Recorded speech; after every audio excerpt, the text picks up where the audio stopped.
Okay, here is a video of the 2022 QCAA Mathematical Methods External Exam multiple choice questions from paper 1, which is the technology free section.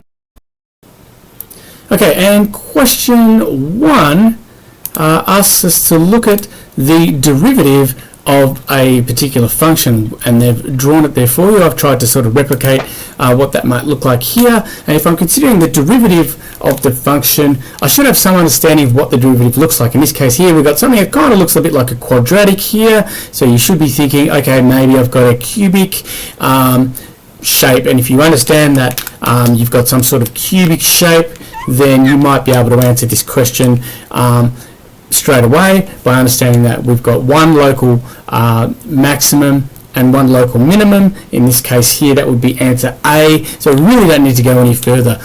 If you wanted to, here I'm going to go a little bit more detail, but otherwise, I'll be ready to, I reckon, to move on to the next question in the actual exam.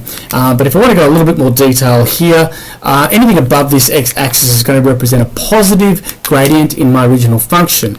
Anything below this x-axis here, I've got this negative gradient here, and then if I continue over here to the right, I've got a positive x-axis. Now, if I think about that in terms of gradient of my original function, and I would have a turning point sort of along this point here and along the y-axis here. I would start off with a positive gradient, so a positive gradient goes like this, and then I've got to get to a negative gradient, so I've got to turn around here somehow and head down, and I'm heading down towards this turning point here, and then I'll go positive again. So positive gradient, zero gradient, negative gradient, all the way up to here, zero gradient, then positive gradient again. But again, that's if I have that understanding of that basic shape being some sort of even degree polynomial, maybe a quadratic, I should know that my original function is going to be something like a cubic. So I didn't really need to draw all that. That's just one possible solution, but the answer in this one is A. Okay, question 2 asks us about a binomial random variable. It arises from a number of successes in n independent Bernoulli trials. A context not suitable for modelling using a binomial random variable is recording the number of heads when a coin is tossed, left-handed people in a sample of 100. Times a player hits a target from 20 shots where each shot is independent of all other shots, or D, red marbles selected when 3 marbles are drawn without replacement from a bag containing 4 blue and 5 red marbles. So answers A, B and C are independent events that have a success or failure. Answer D is not independent because each outcome must have a fixed probability for it to be a Bernoulli trial. So this is the answer to question 2 is D. Alright, for question 3, the question asks the area between the curve y equals 9 minus x squared in the x-axis is, I've drawn it here, 9 minus x squared. You don't need to draw this. You should have some sort of idea of what it looks like in order to understand that between the x-axis I'm going to be able to, I'm going to have to calculate this area in here. However, I don't think I need to calculate that entire area in this particular case because it is symmetrical about that y-axis. So I think to save time, what I might do is where I'm only calculating the area of half of that there. Now, to work out what my intercepts were, I just let y equals 0, substitute that into the given function, and I get x equals plus or minus 3. So in this case here, I've got the lower bound. I'm going to do 0 and 3 because I think it's going to save me a little bit more time. So if I do my integrals here, I get 9x minus x, add 1, 3 over 3, and then between 0 and 3, 9 to 27 minus, well, if I substitute 3, I get 27 over 3, which is 9. So that gives me 18. Now you might say, well, that's not right because we're only calculating half, but it's very easy for me now to say, well, the entire area must be double that, so double 18 is going to be 36, which is answer number C. Okay, question number 4. We've got a normal distribution. The weekly amount of money a company spends on repairs is normally distributed. I've drawn that over here with a mean of 1,200 and a standard deviation of 100. Given that P of Z is less than or equal to negative 2.5, they give you that probability, 0.0062. P of Z greater than 1, 0.1587. Where Z is the standard normal variable, determine the probability that the weekly repair cost will be between 950 and 1,300. So just to back up a little bit, what are we talking about when we're talking about P of Z being less than negative 2.5? We're saying that we should have the values, we'll look at the area beneath this curve that is less than 2.5 standard deviations from that mean. So we know the standard deviation is 100. If I go 2.5 standard deviations, I'm subtracting 250. So I'm here at 950, and I'm looking at that area there, and they tell us that that is 0.0062. And if I consider the other bound they give us, Z being greater than 1, that is 1 standard deviation, so 1,300. The area greater than that is 0.1587. So we're being asked about the total area, which is between 950 and 1,300. They're asking me for that area, or that probability rather. So to calculate that, I can simply do the calculation. Doesn't matter how you want to do this. You could jot down, do this on your working out paper or on the multiple choice booklet. It doesn't matter. A is going to be 1. That's the total area. Subtract 0.0062, and then subtract. I'm going to run out of room here. 0.1587. I've done that before. That calculation, and I got an answer of 0.8351. So that is answer C for question 4. Question 5 asks us to consider it asks us which normal distribution curve best represents the normal distribution with a mean of 1 and a standard deviation of 0.5. We've got the mean of 1, that immediately eliminates answers A and B because they have a mean of -1 and looks like about a half on those curves, just looking at those. So we want a mean of 1, so we're looking at answers C and D. They both have a mean of 1. So obviously the spread's a little bit different from those. And if you remember the 68, 95, 99.7% rule for distributions, you should be aware that 99.7% of the data lies within approximately 3 standard deviations of the mean.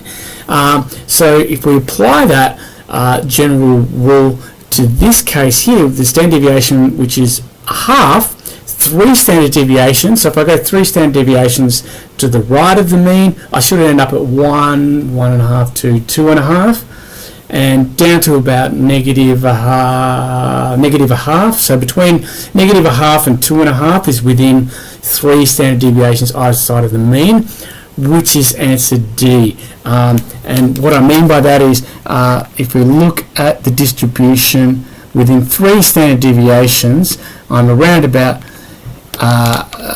all of this data here. There's just a little bit on the end that maybe isn't included. That's kind of like what D is illustrating here. If I look at answer C, 3 standard deviations either side of that distribution would only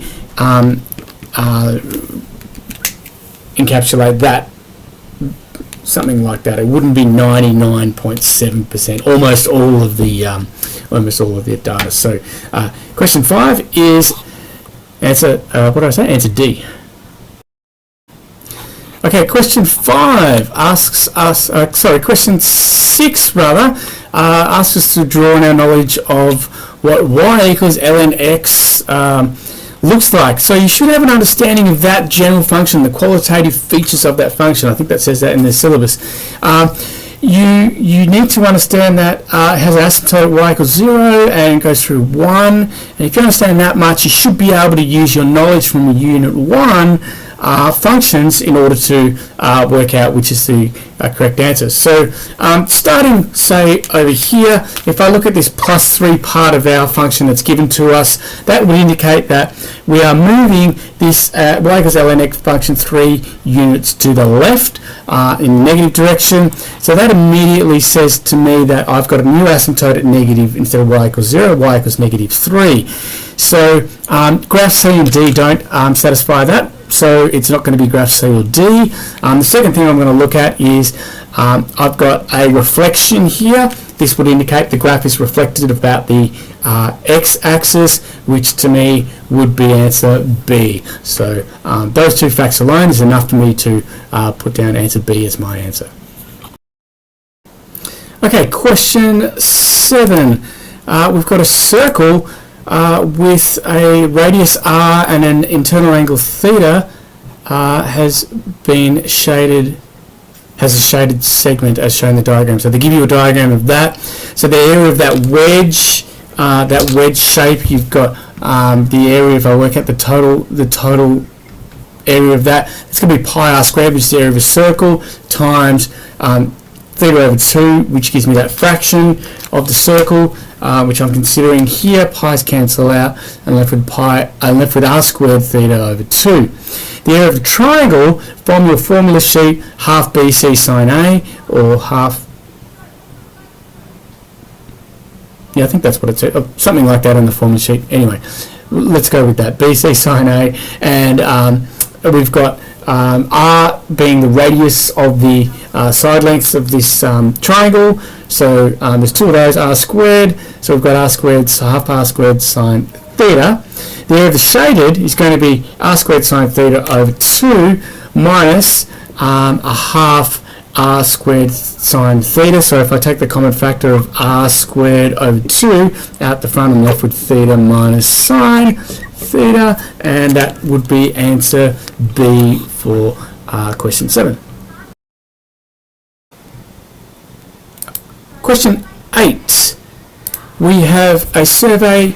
In a survey, 80 respondents exercised daily while 120 did not. When calculating the approximate 95% confidence interval for the proportion of people who exercise daily, the margin of error is. So you need to know your margin of error rule, if you like. Z square root P outside of 1 minus P over N. You can look this up on your formula sheet as part of your confidence interval formulas. In this case here, you need to know that Z equates to a value of 1.96 for a 95% confidence interval. You don't have your calculators, something you should learn. I suggest also recognizing the 90% confidence interval value and the 99% confidence interval value, Z values. They'll come in handy on a non-calculator exam. So we know that's 1.96, so immediately we can eliminate answers B or answers D. N is our total population. In this case here, I've got 80 respondents who exercise daily, 120 did not, so I've got 200 altogether. So I've got 200, so an answer that it contains 200 is N and 1.96 is Z is A. None of the others match that. I don't need to work out P. I can work out P if I wanted to, 80 over 200, but I don't need to in this case. I know it's already answer A. Okay, we've got question number 9 here. I'm going to use a rather formulaic approach here. I'm going to use this formula here. This area equals H over 2 E plus 2M. That's my trapezoidal formula that I remember. I've got H being my strip width. And that in this case here, because they say that the approximate area of the curve f of x equals square root of 2x plus 1 between 0 and 4. using the trapezoidal rule with 4 strips is, so they tell you there's 4 strips between 0 and 4, so the strip width is going to be 1 in this case here. So I know what h is, I've got that value there. I then need to work out what my values for E and M are. I'm going to do that over here. So E is going to be sum of my endpoints, so f of 0 and f of 4. They're the endpoints there, x equals 0 and x equals 4. If I substitute 0 into my rule, I get 1. If I substitute 4 into my rule, I get 2 times 4, which is 8, plus 1, which is square root of 9, which is, that doesn't equal 1. Square root of 9, which is 3, which means I've got 1 plus 3, which is 4. Now, I then need to proceed to work out the middle, the end part here, the middle value, so f of 1, f of 2, f of 3. If I substitute 1, 2, and 3 into my rule, I should get, for 1, I'll get the square root of 2 plus 1, which is root 3. F of 2 gives me 4 plus 1, which is root 5. And f of 3 gives me 6 plus 1, which is root 7. And then if I put all that together into my rule, I've got my area is going to be a half outside of 4 plus 2 outside of root 3 plus root 5 plus root 7. That's my M part there. Now I can do some simplifying here. These will cancel out. That becomes 2. So my final answer should be 2 plus root 3 plus root 5 plus root 7, which in this case is answer A. Okay, our last question in the multiple choice section is on paper 1 is a survey plans to draw conclusions based on a random sample of 1% of Queensland adult, 1% of Queensland's adult population to be regarded as a random sample. Every A adult in the population will be placed in alphabetical order, and every 100th will be selected. Well, that doesn't sound random, that sounds biased by putting people in a particular order. Every adult in the population can choose to participate. No, as soon as people start choosing, again, that introduces bias as well. The subgroups within the population will be represented in a similar proportion. If you're not sure what that is, it kind of sounds like stratified sampling, but if you're not sure what that is, just keep reading. Part D should give you the answer. Every adult in the population will have an equal chance of being selected from the sample. If they're having an equal chance, then that's random sampling. So the answer is D.